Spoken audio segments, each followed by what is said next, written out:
Una, ki ima take kratke oranžne lase, čakaj, ne vem, kako se piše, ampak dajmo njo pogledati.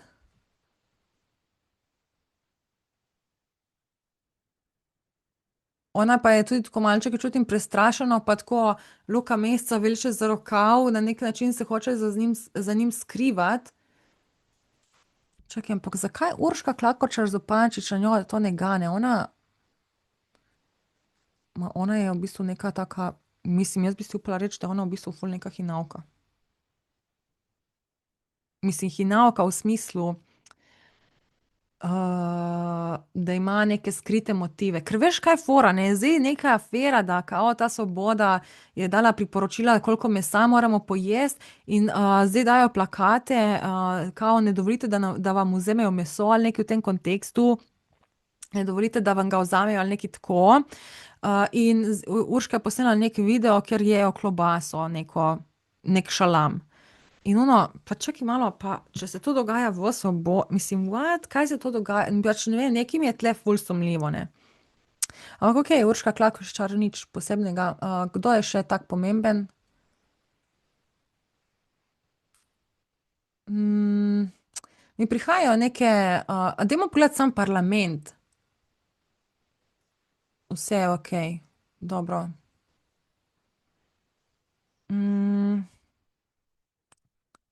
Ostali politiki mi niso nič kaj posebej, mogoče bo pa to soočenje, ki je v ponedeljek, da bo kaj takega se tam zgodilo. Kjer se bo Janez smehljal, če bo on sploh na soočenju, ne vem. Jaz upam, da ja, ker v bistvu soočenja, ker so predsedniki strank, so mi še najboljša, tam druga soočenja mi niso toliko zanimiva. Tako da, okej, dajmo, to je bil en tak eksperiment, da vidimo. Bomo videli, kaj se bo zgodilo, kaj bo dejansko razplet, in v petek bomo to verjetno analizirali, in posneli nov, bomo pogledali, kako se bodo izšle volitve, bomo naredili en napovednik volitev. Tako da evo, malček eksperimentiram, ampak to sem pač jaz. Danes sem taka, jutri taka, danes mi pa še to, čez 3 dni pa nekaj drugega. Tako da, deal with it or go away. Ok, bye bye. Čau, čau.